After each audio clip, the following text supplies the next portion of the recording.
Olá, estamos de volta com mais um programa Conversando Direito.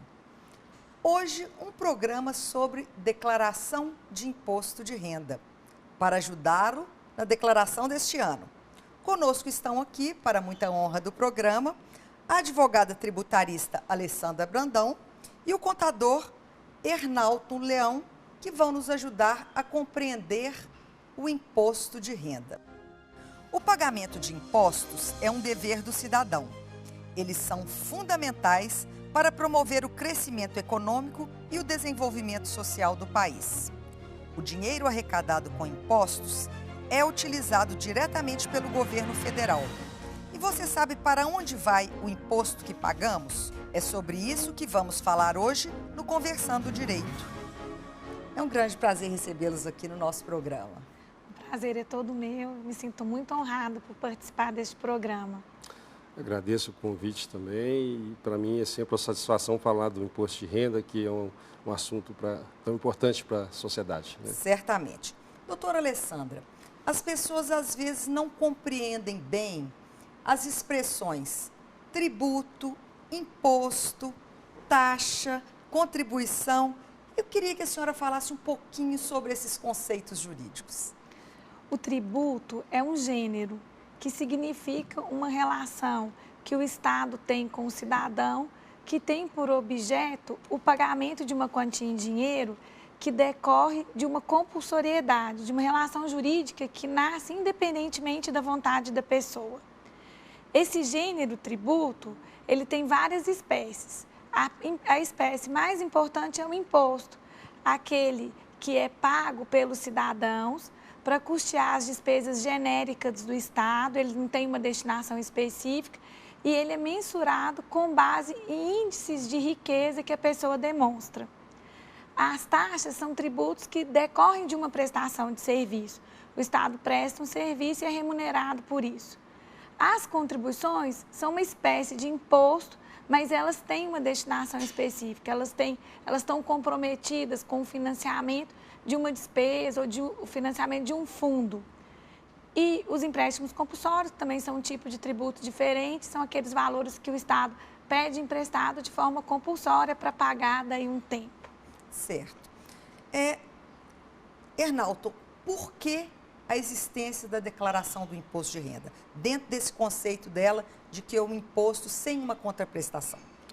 O imposto de renda, ele tem uma natureza que ele incide no salário do trabalhador e das empresas, né? É um percentual determinado em lei, né? E tem uma tabela própria para se aplicar no seu cálculo. E ele tem o governo, ao lançar o imposto, ele pensa que ele pode fazer um uso mais diversificado desse imposto, porque ele não tem uma natureza específica, né?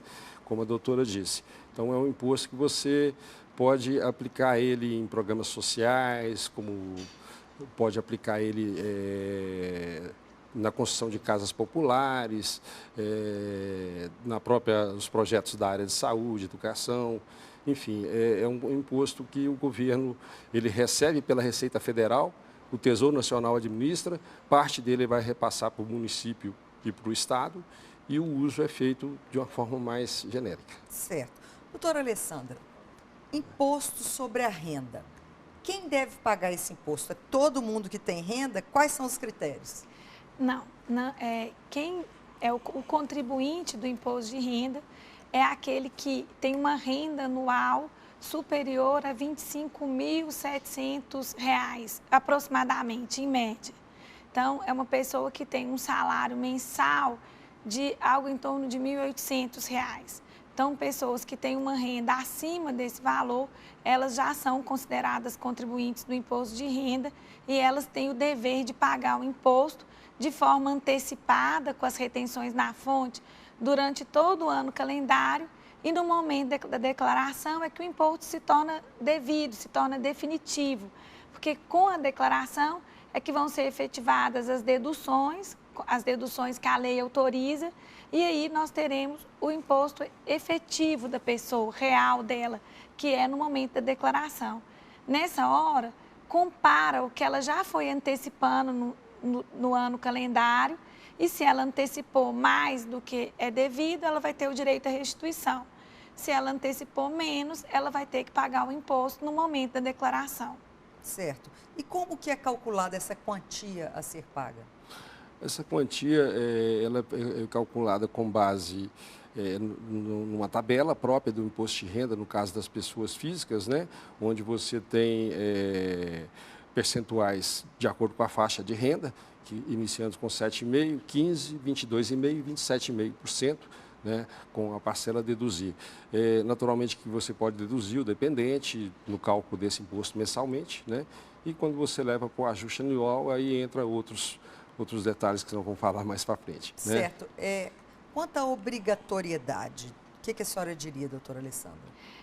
Porque às vezes as pessoas confundem a obrigação de declarar com a obrigação de pagar o imposto. Nem todo mundo que paga imposto de renda, todo mundo que paga, declara, mas nem todo mundo que declara tem que pagar. Certo. Muitas pessoas têm obrigatoriedade de apresentar a declaração, embora não tenham que pagar imposto de renda. Entendi.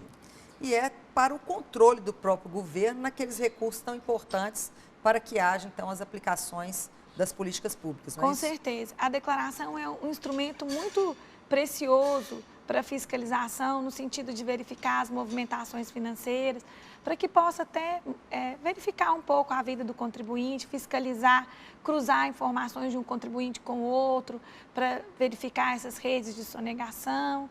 Então, é um instrumento muito eficaz no controle.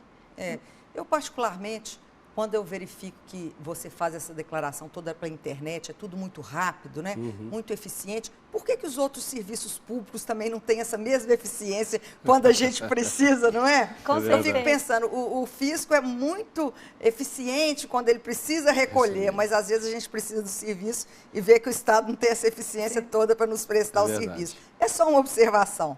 Mas, doutor Ernaldo, quais são os itens que têm que ser declarados na sua declaração de imposto de renda? Bom, na declaração de renda ela se compõe pelos dados pessoais, né? Você tem ali o nome, CPF, endereço da pessoa, a profissão, são dados pessoais.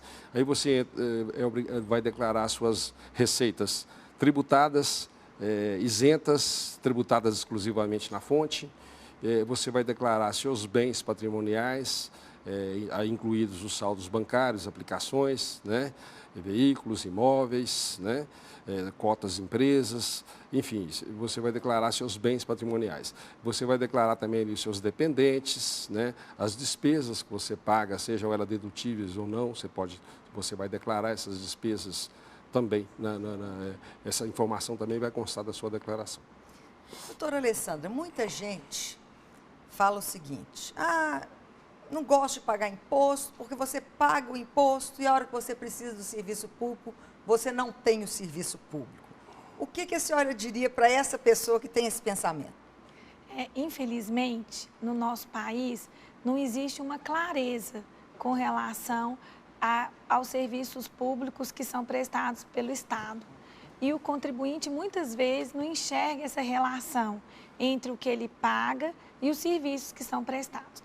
Mas nós temos que ter consciência que até pelas circunstâncias de vivermos num país democrático, que os direitos individuais ao próprio patrimônio são resguardados pelo Estado, são disciplinados pelo Estado.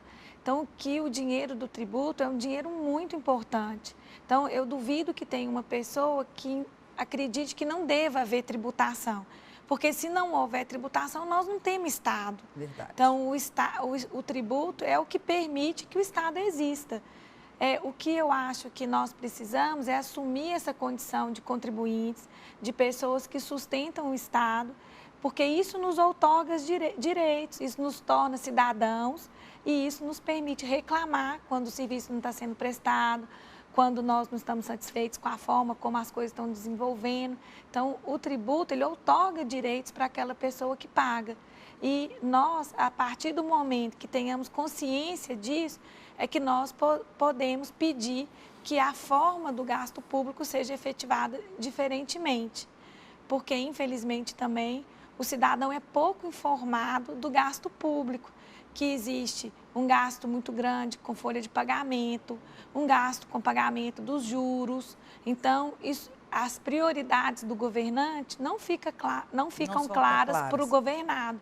Então, ele não vê assim, de uma forma clara, o que está sendo feito com esse dinheiro, se ele concorda com essas prioridades. Então, o Brasil ele tem um déficit de democracia nisso, nessa ideia do cidadão participar das decisões do gestor público, principalmente com relação ao dinheiro. É certo.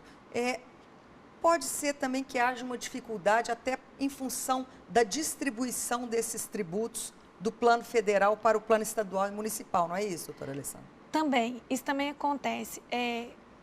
Eu estava pensando, quanto mais nós subimos em número de pessoas e complexidade do serviço, menos democrático ele se torna. É fácil gerenciar um orçamento participativo no município. No município menor, mais fácil do que em Belo Horizonte. Em termos da União Federal, como que a gente estabeleceria uma hipótese de orçamento participativo? Então, quanto mais o serviço público ele abarca um volume maior de pessoas, fica mais difícil de fazer com que essas ideias fiquem próximas do cidadão e que ele participe mais desse processo. E também a União Federal, ela que concentra a maior parte da tributação. Então, ela tem 6 impostos, enquanto estados e municípios têm só 3. Ela transfere as receitas que ela ofere para os estados e municípios para tentar garantir um equilíbrio no Pacto Federativo. Então, essas complexidades da burocracia de gerir como se fosse uma empresa de grande porte, isso vai fazendo com que o cidadão fique cada vez mais desinformado. Isso ajuda nesse processo. E certamente será necessário um estudo para que haja uma transparência e uma informação maior ao contribuinte, porque, como a senhora bem disse, se você tem a consciência de que seu imposto está sendo bem aplicado, então acho que haverá menos sonegação, quer dizer, você vai pagar até com mais satisfação, não é isso? Com certeza. Mas o contribuinte no Brasil, ele às vezes fica confuso porque ele não sabe para quem que ele está pagando direito, se é para a União, para o Estado, para o município. Ele tem uma carga tributária pesadíssima sobre o consumo. As pessoas no Brasil não têm consciência como que as coisas custam caro em virtude da carga tributária que está embutida. Nós vamos falar sobre essa carga tributária, porque esse assunto é muito interessante, mas no próximo bloco nós voltamos já já, fique conosco.